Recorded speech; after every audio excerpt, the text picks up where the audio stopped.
this is my TNA review. Now, this is the last TNA of the year, and was it worth the time to watch? Is the real question. Did it live up to your expectations? We're gonna find out. So, this TNA obviously happened tonight, December 27th, 2012, and the commentators were Taz, Todd Kinley, and Mike Tenay. It starts off with showing what happened from last week, and then Bully Ray comes out and he cuts a promo, and he says that on Open Fight Night he's gonna call Hulk Hogan because he doesn't know what he has to do to get Hulk Hogan's trust. So then he calls out Hulk Hogan to talk to him. Then Brooke Hogan ends up coming out, like his music plays, and Brooke Hogan comes out, and she says like, "Where's Hulk?"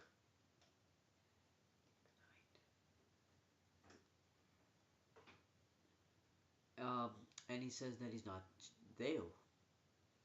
Then Brooke Hogan says that he knows about us, and Bully Ray's like, "What's there to know? Like, he saw you last week, because I didn't forgot to cover it last week, but he did see you last week. You two last week, make it out. Did you guys not catch that or something?" I don't know, but they're confused, so they go to Hulk Hogan's hotel, wherever Hulk Hogan is, to catch him. Nothing else really happens after this. Then Austin Aries comes out. He says that Bobby Roode cost him the world title, but in a way he cost him the world championship. So he calls out Bobby Roode to have a match with him, but he doesn't want it to be now. He wants it to be in the main event, because he wants the main event to be Austin Aries, Bobby Roode, and he talks about how great that match would be.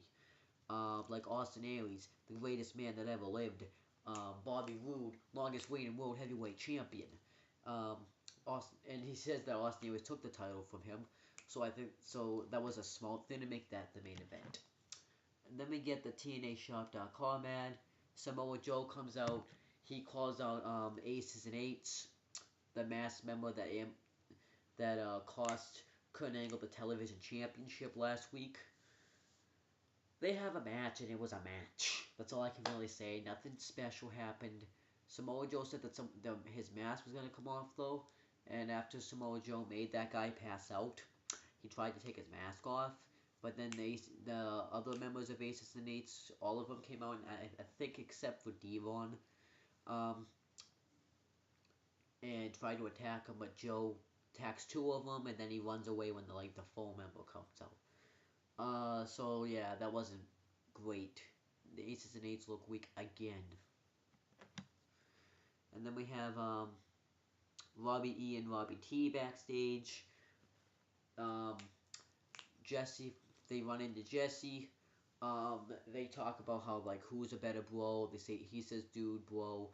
Robbie E said he's gonna call him out for a bro.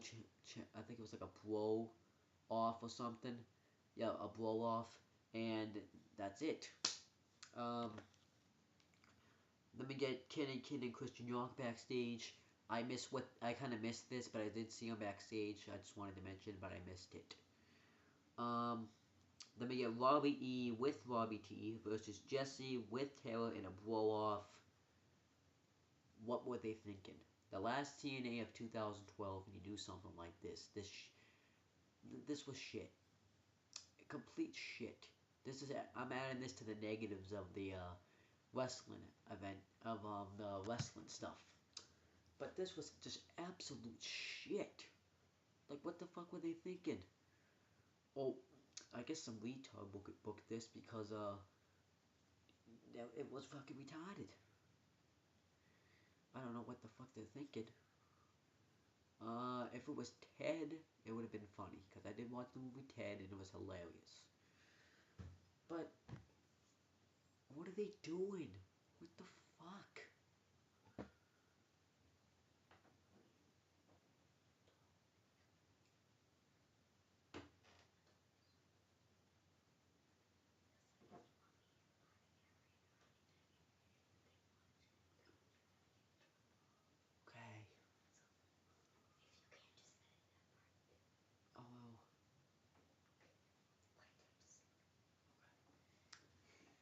yeah, that was just bullshit. Bullshit. Uh, I did fake react to it. Like I was like, oh, outside interference, terror, disqualification, but no, you can't fake how good that is. It was retaliated, it was shit, all that good stuff. So when you think that done, Robbie T says there's one more person, does some shit, thins, done. I'm not talking about this anymore. Then we get a lockdown ad. Rob Van Dam comes out for open fight night, and Kenny King thinks he's gonna call him out. He's like, I'm getting called out, but instead he calls out Christian York. They had an awesome match. I'm not gonna lie. I liked when Rob Van Dam went to like give him a rolling hurricanrana, but instead he just jumps and knees him. Christian York just jumps and knees him. I like how Christian York hurricanranaed him outside the ring.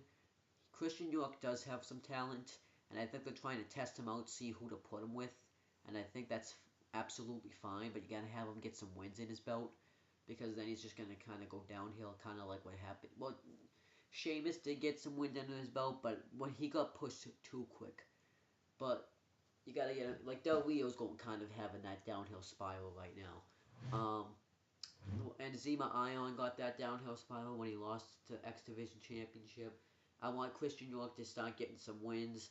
Have him start him a little bit low, because I do think that guy does have some talent in this company, and he can be something big. And I actually, when's the next gut check, by the way? Because I'm kind of interested, because I'm going to talk World Promotions tomorrow, and some of those guys there do have some talent, I'm going to lie. Tag teams, there's this guy named Brandon Webb, Vinny from well, he's in Ring of Honor as well. Let me think. There's more. The ladies man, he does have some talent. I don't remember his name off the top of my head. The manliest man does have some talent. So put those guys in gut check. Christian York was probably Joey Ryan and Christian York were the big guys they picked. Alex Silva. I heard that Ric Flair wasn't supposed to pick him. So yeah. But yeah, that's my thoughts right there. And actually, I forgot to mention when Van Dam did his comeback, then Van Dam ended up doing a 5-star frog splash off the top rope for the victory, and I thought that was fine. Then it shows. Oh wait, hold on.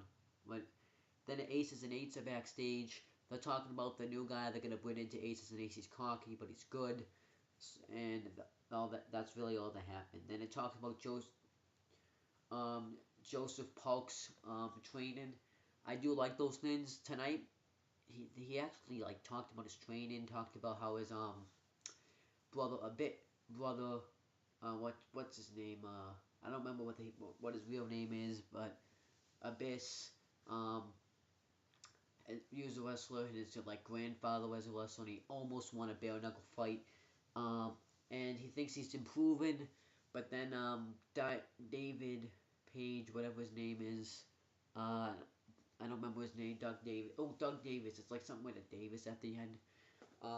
Says that he's not really improving, and when one of the trainers tried to show him how to punch, he busted him open by accident, clotheslined him in the back, slam, and that was something that was like fire that he hasn't seen out of him. So I wonder if they're gonna do something with that, and I think that's what's gonna happen. Then we have Christopher Daniels backstage, and he talks about like how the merchandise, they want to get it off that stuff, and then Christopher and Kazarian goes out there and says, let's get out there and see that you get to see the greatest tag team in the world, and then the Kazarian throws AJ Styles t-shirts in the trash. Oh, I forgot to. Oh, then it shows Hulk Hogan's promo from last week, how they're gonna name the #1 superstar from TNA this year. I think I might vote. And I'm gonna vote. Who am I gonna? I'm actually gonna vote. Us. Oh, it's tough. I think if it's, I don't know if it's rigged or not, like WWE's is. I'm assuming that it is, and I think the person that's gonna get the vote is Jeff Hardy, because they really are big on Jeff Hardy right now. But if I had to pick, I would actually pick Bobby Roode because he had the longest world championship reign this year. He beat Stinnon twice this year, and he beat James Storm. He has a lot of victories in his belt. And I think giving him that superstar of the year would really up his character. But if you give it to Austin Aries, I wouldn't complain either because he actually had a great year too. He never actually lost the X Division Championship. Um, he won the world title from Bobby Roode, and he's the reason that if this stays, that the X Division Championship is the X Division whoever the X Division champion is gonna get that world championship match every year, and I think that's cool. And what else? Oh, and he had a good and he had and he beat Bobby Roode twice, so he couldn't have to face him anymore. He beat Bully Ray.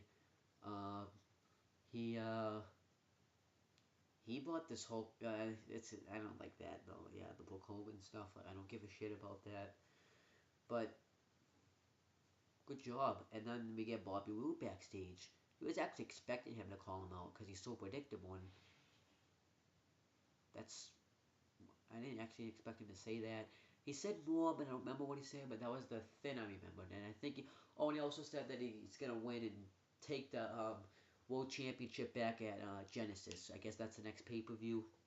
Um, then it shows Stin's return video package. I'm not really gonna talk about that because I kind of did last week. Then Christopher Daniels comes out, and he he talks about how they miss AJ Styles, and he's like, I've decided out of the kindness of my heart to give you a Christmas present. I'm gonna give you one final battle for the second time between Christopher Daniels and AJ Styles. So he calls out AJ Styles, and it doesn't end up being. And his music plays, and it doesn't end up being AJ Styles. It was Kazarian. I didn't think it was gonna be AJ Styles. And it's Kazarian in AJ Styles attire. They did awesome stuff with this. This was the highlight of the show, I think. What happened was,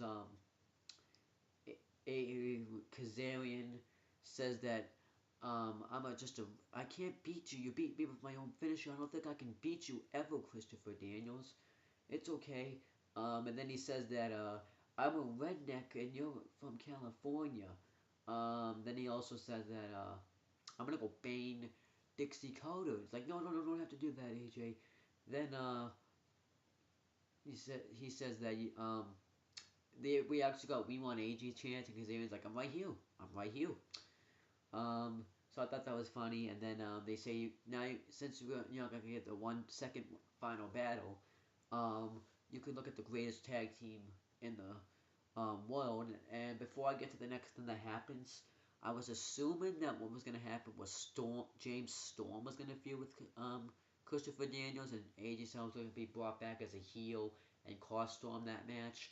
But I think what's gonna happen is they're gonna have another match since they're trashing AJ Styles so much right now. AJ Styles is gonna come back better.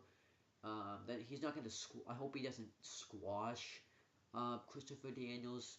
But yeah, that was a bad thing. That would be bad.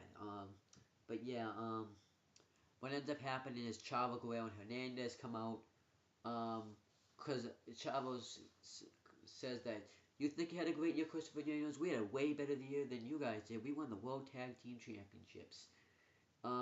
They challenged them to a tag team match, and Christopher Daniels and Kazarian accept. Um, they brawl around. They do double team moves. Chavo and Hernandez dominate the match throughout before and a little bit after the commercial break. And when the commercial that happened was Impact Wrestling Tour, and I know when they're happening. I just don't know where, and I know you guys want me to tell you. So I'll start the next time. I'll tell you. I just forget to. Then we get back, and they're still Chavo Guerrero and Hernandez are still dominating. and eventually Hernandez goes to do a springboard shoulder block, but Christopher Kazarian pulls Christopher Daniels out of the way. They double. Then Kazarian and Christopher Daniels take control for a little bit. Then Hernandez makes the tag. Eventually Chavo. Then let me think. Then Chavo hits the heart tag. Then eventually Christopher Daniels and Kazarian do the heart attack to Chavo, but he kicks out of it. Then Hernandez and Chavo fly over the top rope. Chavo taking out Kazarian. Hernandez taking out Christopher Daniels. Then they get back in the ring. Kazarian goes for AJ Styles' springboard clothesline thing he does off the ropes, but he misses. Then Chavo hits the frog splash on him for the victory, and that's no, I'm fine with it, but I think you could have had Christopher Daniels and Kazarian win because they need to do something with that tag team division, and I think that was the only way you could do something with it. Because right now it looks like that feud between the tag champs and Matt Morgan and Joey Ryan's kind of over because they would have continued that. They need to get some tag teams. The only tag teams you have is the tag teams I just said, and Robbie E and Robbie T. Well, actually, I I'm not sure if I think what's his name. Oh man, what's his name? Gunner and Kid Cash are still a tag team, and I'm not exactly sure. But that's my thoughts right there. Then Jeff Hardy gets interviewed, and he says that he will get his payback eventually on Austin Aries and Bobby Roode, and he says that in the ring he respects them, their talent, but outside the ring they're just selfish punks. Um, then Jeff Hardy says that it's gonna be a real treat to watch them beat the hell out of each other. Then you get another TNAshop.com ad, the same one. Then it shows the Aces and Eights video package and all that stuff that happened in the video package.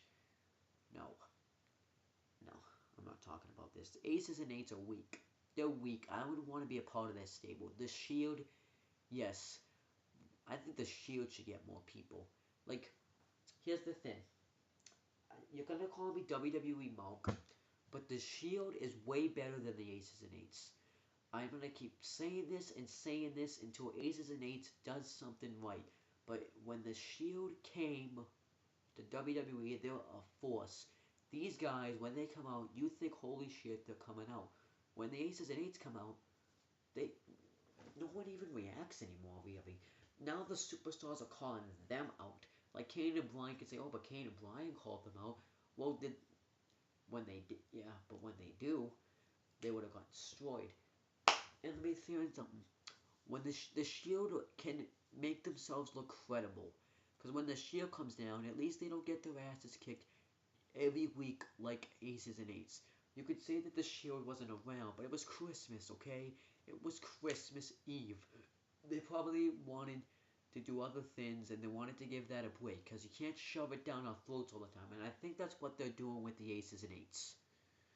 They're shoving it down our throats way too much. And the person that they end up trying to recruit is actually Mr. Anderson. Why couldn't it just be Austin Aries? It would have made sense. He was the one that bid them off. That would have made complete sense. But no, you go with Mr. Anderson.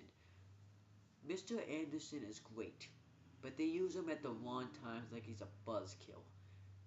When they wanted to make, when they were trying to decide who Sin's partner would be at Bound for Glory, you go with Mr. Anderson, a guy that won a match beating Gunner. I mean, anybody can probably beat Gunner. It's just, no, don't do that anymore. What else? Mr. Anderson, he's a great talent, but TNA's not using him right. He should go back to WWE when he was actually being used properly. He was a face, but put him back as a heel. Just get him out of there. I think going back to WWE would be the best choice. So let me explain something. Mr. Anderson, when he was with WWE, he had everything. That guy was going to be a world champion in a heartbeat. If he didn't get injured when he did, he would have been world champion. But he says he's going to consider being with the Aces and Eights, and if he does, it's not going to really mean anything to the Aces and Eights. It would have meant something if you put Austin Aries there, not Mr. Anderson. Because Austin Aries right now is their guy. Then Gail Kim comes out and she calls out the person that ended her longest reign ever as Knockouts champion, Miss Tessmacher, saying it was a fluke. They have an match, and Miss Tessmacher ends up missing an elbow, and Gail Kim hits the Eat Defeat for the win. At least they're getting their divas noticed, finally. Then we get Austin Aries back. Bobby Roode backstage heading into the match. We get a lockdown ad, Stin's return video package. Then we get the main event, Bobby Roode versus Austin Aries. It was a good match and a funny match. They had both men had the same idea. Eye wakes, back, the back wakes. The Austin Aries did the wake, I guess like the front wake. Bobby Roode went for the spear. Austin Aries got him in the last chance. And Austin Aries thumbed him in the eye. Bobby Roode thumbed Austin Aries in the eye. Austin Aries did the same thing when Bobby Roode got him in the crossface. Then Bobby Roode ends up getting a chair, but he can't use it. Then Austin Aries grabs a chair. He can't use it. Then the referee starts getting pitched like, you guys are breaking all the rules. So they both kick the referee, throw him outside the ring. Jeff Hardy's music hits. Well, they're both fighting over the chair. Jeff Hardy's music hits. He's behind them, and I should mention that we got another Jeff Hardy mind thins. No. Then he cleans house, clotheslines Aries outside the ring, then hits the Twister Fate on Bobby Roode. That's fine, I guess. I think they want to make the champion look strong since this is the last episode, which is fine. So I'm thinking it's now that Genesis, I guess that's the next pay-per-view. It's going to be Hardy, Aries, Roode for the title. Let me think. Aces and Eights are going to do something there. That's all I can think of. That's the only angle they're really building on right now. And next week we'll get, well, the first episode of 2013, we're going to find out who is going to be the superstar of the year. We're going to have Stin's return. And we're going to have a tag team steel cage match between Kurt Angle and Samoa Joe versus Devon and the masked member that he faced tonight. And I think that's fine. I think you should make Aces and Eights win, but they're probably not going to. They're going to make Kurt Angle and Samoa Joe win. And the Aces and Eights are going to be nothing. I'm adding that to a negative. But yeah, that's pretty much it, guys. This TNA isn't doing anything wrong, but I think you could, like, this was the last TNA of 2012.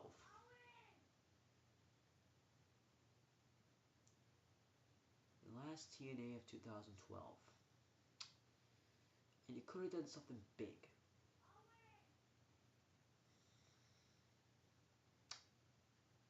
But you didn't.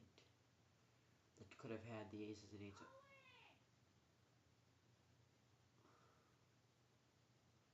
I'll be right back.